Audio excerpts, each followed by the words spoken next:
to another weekly live session of Colorism Healing with Dr. Sarah L. Webb. I'm going to wait for some people to start joining. We are talking about how to explain colorism to white people without sending the wrong message, without making it seem like we dislike our own people or that we're downplaying the impact of racism. And this was inspired by another audience question submitted by I am Shanda Rule. So I'll read that question in just a second. But as you all are coming in, be sure to say hello. Let me know where you're watching from and what the weather is like where you are. So I do have a few announcements. One is that group coaching is still available and it begins August 22nd. So if you're a dark-skinned woman who's interested in doing some healing work in a group context, please send me a DM or check out my website, link in bio. I also offer individual coaching to people of any skin tone, any ethnicity. And I also do speaking and workshops and that kind of thing. So if you're looking to bring a speaker to your school or your job, let me know. I'm happy to talk about colorism wherever, anywhere in the world, especially since we could do Zoom now. Another announcement is that the Colorism Healing Writing Contest closed in May, and we announced the winners in the email chain. But we'll be announcing the full list of editors' picks, and we're working on publishing the book, so that'll come out in August. And we're going to do a live book launch streaming on YouTube on August 22nd at noon. So go ahead and mark your calendars now, save the date for that.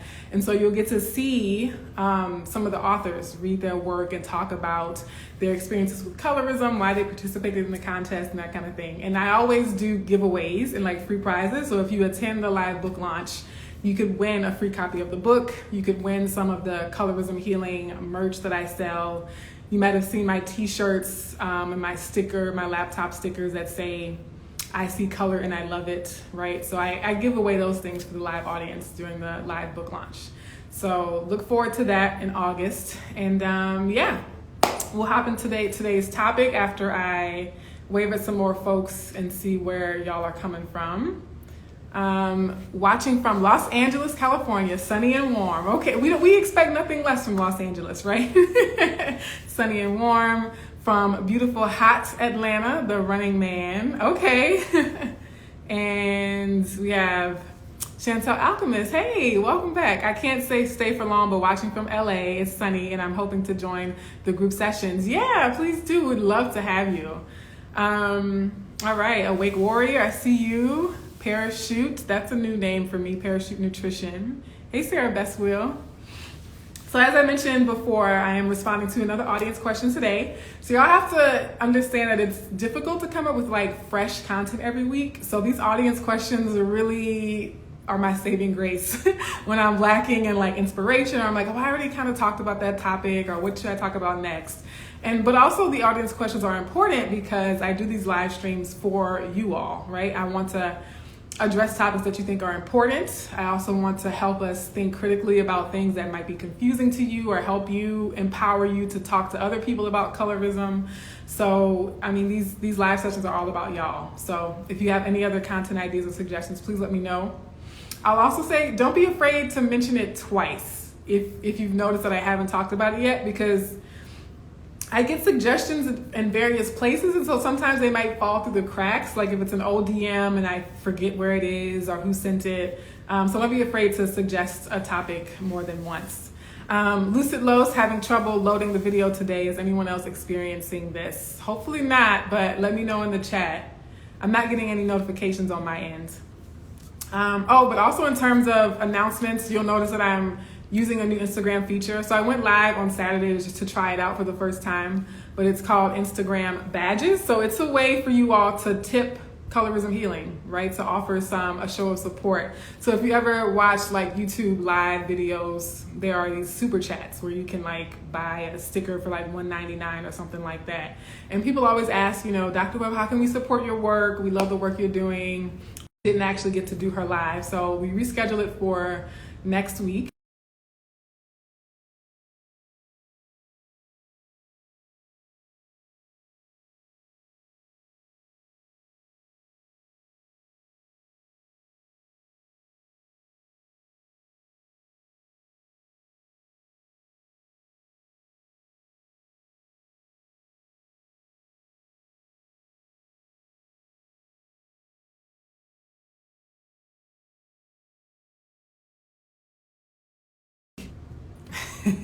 I did just get a notification that my connection is spotty, so it could be on my end for sure. But as always, feel free to type your questions or responses in the chat as well. So I'm going to go ahead and read the question. I just saw I Am Shanda Rule join live, and so I'm reading your question today. And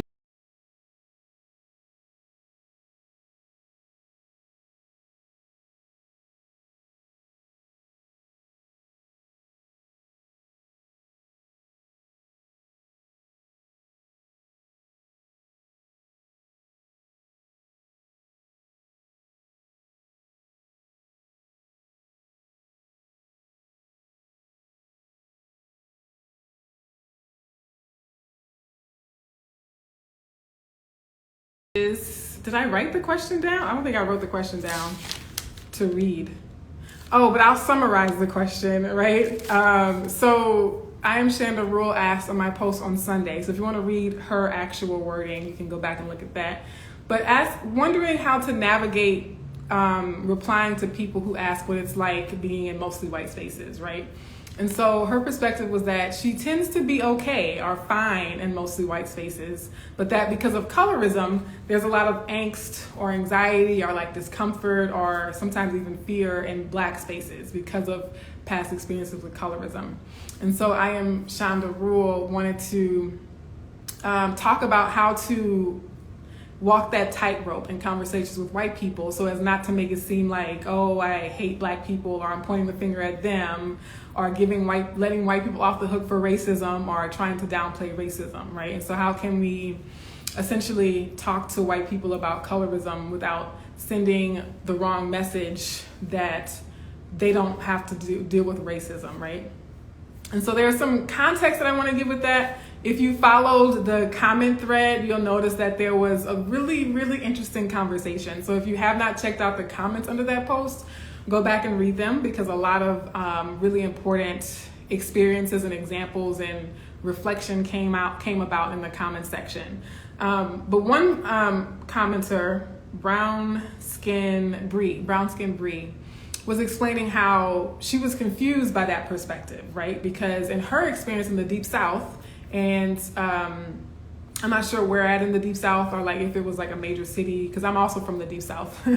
Her experience being in the Deep South and experiencing like overt violence and life-threatening interactions with white people, she didn't quite understand why a black person would say they feel okay or they feel, fine or safe in the company of white folks, but that in the company of black people, there's some trepidation at times.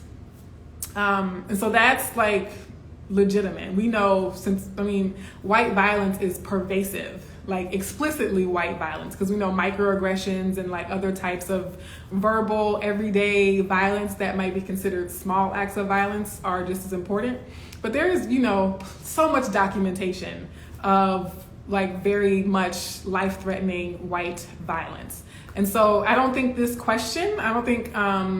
Shanda was posing this question to kind of override or discredit or discount that very legitimate life-threatening violence that has come from white people since we encountered them on various continents, right?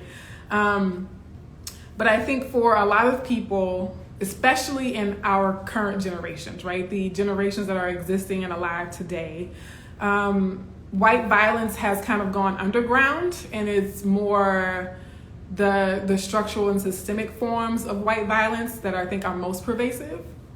And so what other people were saying in the comments, and my experience too, is that a lot of times when we're in white spaces, we're just kind of ignored, right? They kind of just act like we're invisible, right? Or they just like might overlook us or just kind of not acknowledge our presence at all. So a lot of us don't experience that overt attack from white people. It's more so in white spaces we're kind of just like invisible, or people just don't have time for us. And I was also reflecting on that context and thinking about how there's so much white privilege that they don't have to overtly attack us, right? Like their privilege is so secure. Like sometimes white people who are so secure in their privilege, they don't even have to acknowledge like black people's existence, the existence of black and brown people, right? They can kind of just ignore us, basically.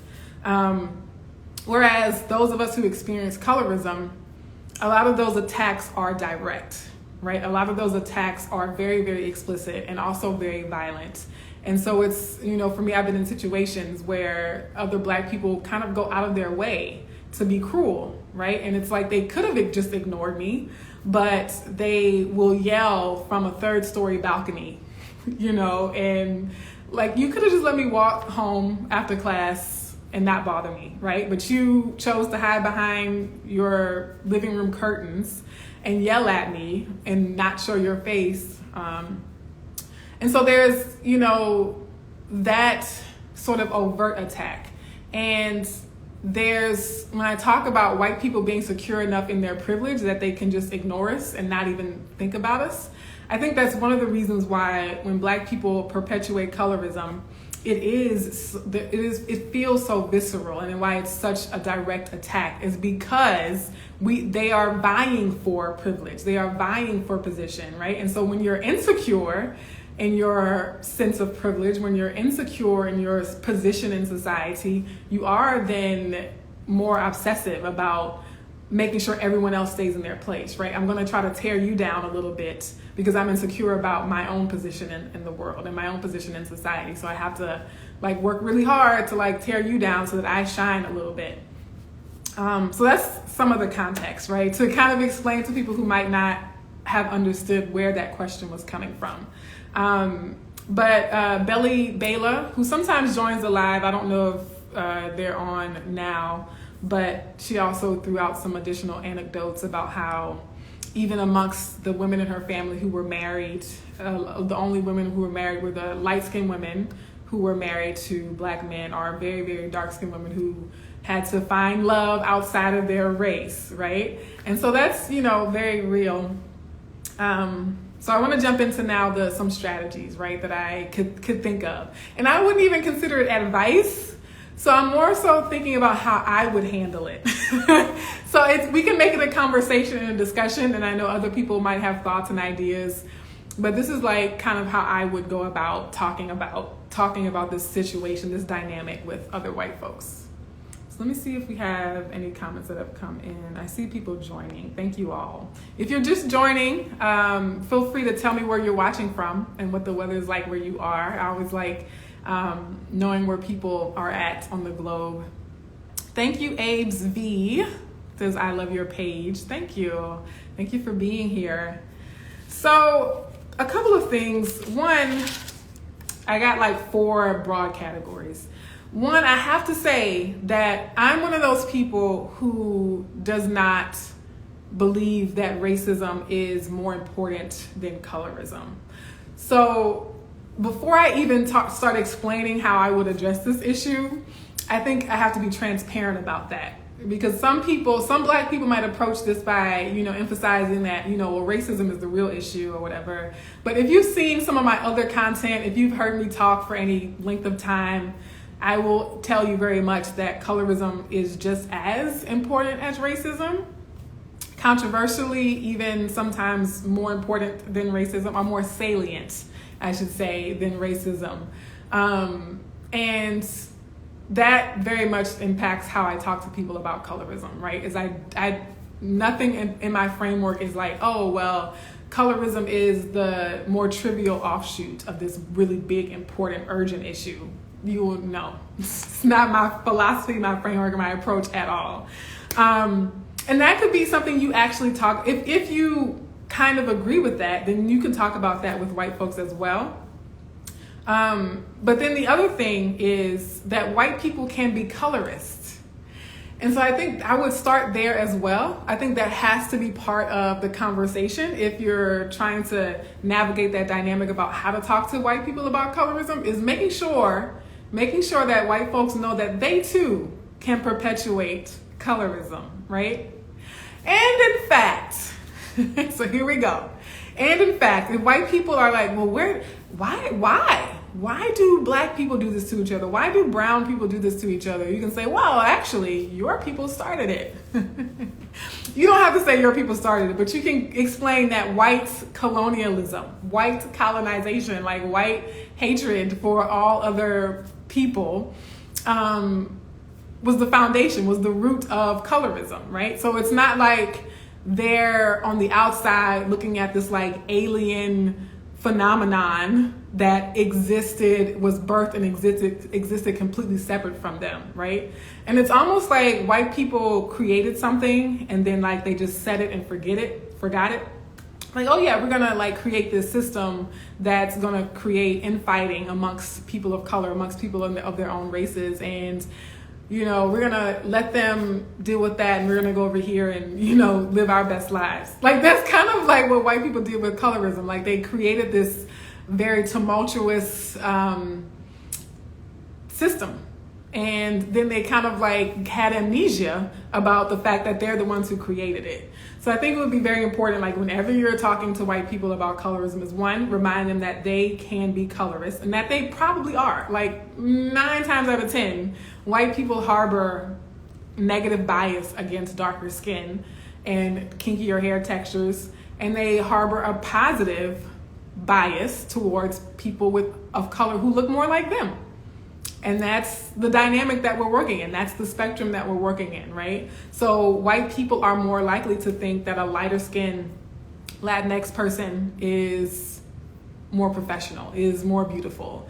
White people are more likely to think that a lighter skinned black person with looser curls is more professional, more trustworthy, more likely to be innocent, right? So they harbor all those biases as well. And again, in terms of especially, you know, not wanting to trivialize racism in an effort to talk about colorism, it's also important to acknowledge the relationship between the two. So we're not talking about racism or colorism, but it's always racism and colorism, right? And so I think you'll be able to avoid that sort of trap of pitting one against the other by just emphasizing the fact that they're intricately interwoven systems. They're interlocking systems, and it's really hard to extract colorism from the system of racism, right? It's like embedded in that system. And so you can actually talk about how colorism, the existence of colorism, actually emphasizes the destructive power of racism, right? The fact that colorism exists speaks to how detrimental and how violent racism really is, especially in the United States, where our racial categories are unlike any other region of the world. I saw some comments, so I'm gonna pause while I look down at my notes.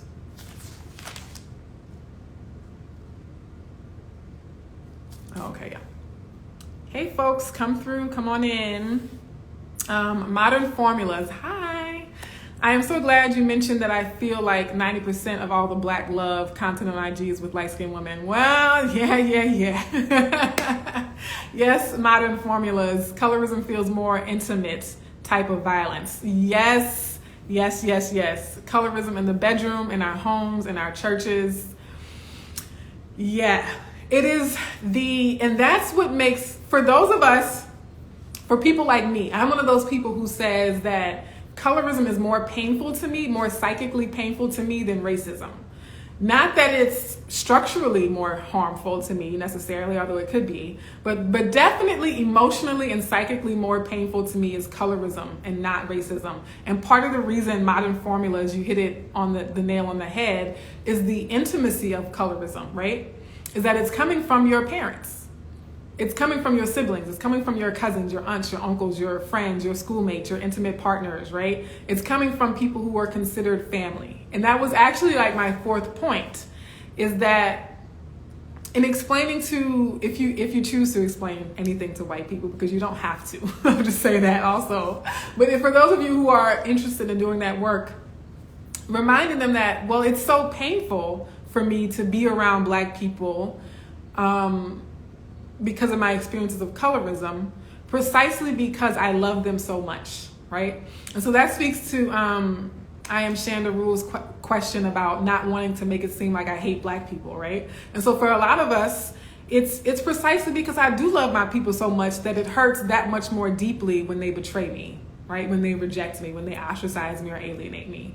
And so you can kind of frame it that way, you know, and that like my my profound love for Black people is why it's sometimes so hard to experience or be subjected to the rejection that I feel as a result of colorism. Yeah, modern formulas.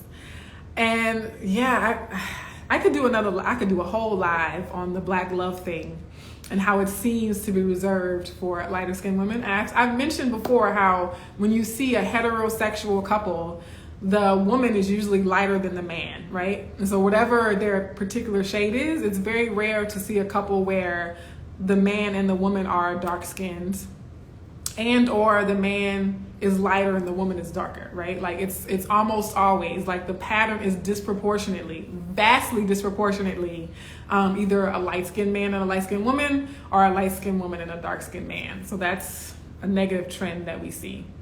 Racism is rocks being thrown at the house. Colorism is the house being set on fire from the inside. Oh, that's a good perspective. I like that perspective. Speaking of the house metaphor, this is slightly off topic, but because it's so what you're saying is so closely tied to a metaphor I was thinking about for something else, is that when people say that you just need to love yourself and get over colorism, you shouldn't worry about what other people think, you know, that dismissive comment or attitude that people have. Well, if you just love yourself, it won't matter what people say about you. I was thinking about your house, your physical house as a metaphor, right? For yourself, right? If you are your house, you can say, I love my house, but that doesn't mean I want people to throw eggs at it, right? If you're like, well, if you loved your house, you wouldn't care if people threw eggs at your house. If you loved your house, you wouldn't care if people TP'd your yard every night. It's like, no, I love my house, which is precisely why I don't want people throwing eggs at it, right? Or leaving trash in my yard. And so speaking up for yourself, speaking up about colorism is no different than speaking up about people littering in your yard or throwing eggs at your house. It's precisely because I do love myself that I choose to speak up and say, stop doing this, right? But yeah, the house metaphor. I am Shandaru. I love this reminder that we did not create the phenomenon. Yeah. Oh, yeah. We did not create it. But we latched onto it, though. We were like, ooh, this looks useful and handy as a coping mechanism. Let me grab onto that as a way to skip the line, so to speak, right? I definitely think, I'm thinking about this standing in line metaphor as well, but I'll save that for another day because I don't want to get the conversation too convoluted. Hiller _ they only feel this way because they believe light-skinned people are further away from Blacks and all the stereotypes they've attached to our skin. Yeah, it's a way for them to reinforce their own sense of superiority, right? It's a way for white people to reinforce their own sense of superiority that, well, I'm white, so I'm at the top. But you're the next best thing to me, so that makes you a little bit better, right? And that's kind of how they establish or maintain their position at the top of the social hierarchy by insisting that the lightest skinned Black people, the lightest skinned Indians, and the lightest skinned Native Americans are better, right? So they maintain that spectrum. They benefit from maintaining colorism because as long as colorism exists, they will always be at the top of the hierarchy as white people. Modern formulas, it is fair to say that colorism is a symptom of racism. Yes, it is fair to say that. Dang, I'm late. This seems like a hot topic. Ready, set, goals. Yeah, I'm pretty much like at the end of my notes, so I'm just going through comments and responding to comments now. But it'll be available for replay for sure. I am Shandaru. Thank you for saying that explanation is not necessary. I am just often in professional situations where I am asked and I am tired of lying about it. I feel you. Yes. So the explanation is not necessary, but also I think that's part of white privilege is they have a pass at not doing the work, right? Like they want you to do all the heavy lifting for them. They want you to do all the cognitive gymnastics for them and spoon feed them everything, right? And it's like, y'all were wise enough to create these systems, so you can't tell me you're not wise enough to understand them, right? When they like, I just don't, y'all know, because folks like you created it. So I know y'all have the cognitive capacity to know what's going on. You're just willfully ignoring the issue, willfully oblivious, because that privilege, the privilege of oblivion feels so good to you.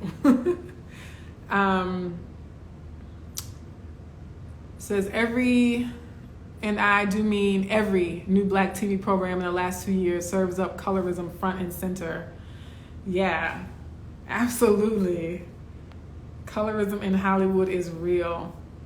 Jules Ocean Gems says, what do you think of using the show Blackish on ABC as a visual way to explain colorism? Specifically one episode, season 5, episode 10, titled Black Like Us, where they talk about colorism. Well, I think that Blackish was created to cater to white audiences. So I think that's an accessible entry point to colorism.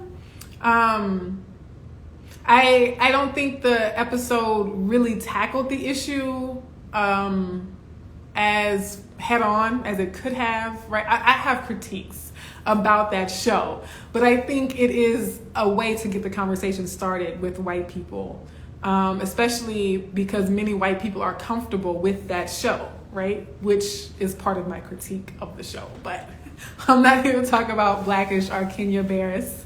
So I think media if you don't want to actively do the explaining, send them a link. Like, here's a link. Watch this. Listen to that. You could always send them colorismhealing.com. And I actually have like a blog post called Stop Letting White People Off the Hook for Colorism. Let's see, Healer. Black people have been mentally abused to be accepted by whites, and we are willing to do almost anything. That's why even after slavery, we Black created things like the Paperback Society and the Blue Vein. Yeah. Healer, yes, it was the mental conditioning to crave almost. It really is kind of gross to think about how there have been Black people throughout history who craved acceptance by white society, and they craved that acceptance and like the validation of like, oh, well, I'm good enough to work for the white man, or I'm good enough, to live next to the white man, right? And like legitimately, we've seen these characters portrayed in certain films and things like that, but also wanting that proximity to whiteness and then having to actively distance yourself from darker skinned Black people, right? Like having to actively like separate and like trying really, really hard and like doing everything in your power to say, but look, I'm not like those darkies over there, to use the language of the time, right? We're not like those darkies. We're not like those Black Negroes over there. We're different. We're a special class of people. We know we're not white, but can't you see that we're better than, we're not just average, Negroes. So the paper bag test, Blue Vein societies, certain social clubs and institutions, right? Yeah, thank you all for bringing in this additional knowledge. Upshaw's Marlon Family Reunion did stop embarrassing me. Each of these shows serve up colorism front and center. Upshaw's Marlon. Oh yeah. Family Reunion. I think people were talking about that either Saturday or last Tuesday. Like recently, people were telling me about Family Reunion and how all of the girls in the family were lighter skinned and all of the men in the family were darker skinned, and that there was this group of dark skinned girls at the high school who were like angry and like super militant and bullies, right? Or they were like the antagonists, right, towards some of the characters. I am Chandarul, privilege of oblivion. Yeah, the privilege of what? Like, you can just get to walk around society like, oh, I don't know, I don't see anything. Oblivion is privilege, for sure. I once had a white patient who told me her family was concerned about what color her child would look because of her darker skinned Italian husband. Oh yeah. So there's even like European colorism, right? They don't even like olive skin toned folks or, the folks with like darker hair, Yeah, I remember one lady from an Eastern European family emailed me and said how she had she was the only one in the family with blonde hair, and her other relatives had brunette hair and black hair and more olive skin tones, and how she was the privileged one in the family. She was seen as the one who was gonna go out into the world and succeed because she was the whitest looking one, even though they would all be classified as racially white or ethnically white. They still very much have that Aryan ideal. So I agree that they understand the concept of colorism. Yeah, they just have to want to. They have to want to make the shift in their mind. They're capable of it. You just can't tell me that they're not cognitively capable of it. So that's what I have for you all. Oh, I do have an affirmation. So I used to do affirmations all the time, and I said I was going to bring them back. So I have an affirmation for all of you. It's not directly related to the topic, but it kind of is. And it's kind of like that. There's a quote. I don't know who quoted this, but they said, "When the student is ready, the teacher will appear." And so maybe, white people can listen to that too. And when you're ready, the teacher will appear. But for all of us, I think, for me included, and one of the reasons why I eat up all these conversations I have with y'all all the time is we're all still growing and learning, right? And I've said before, I hope that all the knowledge I have today is not the limit of all the knowledge I'll have tomorrow, right? So I want to continue to grow and learn. And I think that's why we're all here. I think that's why you all tune in to these live streams as well. I love it. I love it. I love it. I love it. I love it. I love it.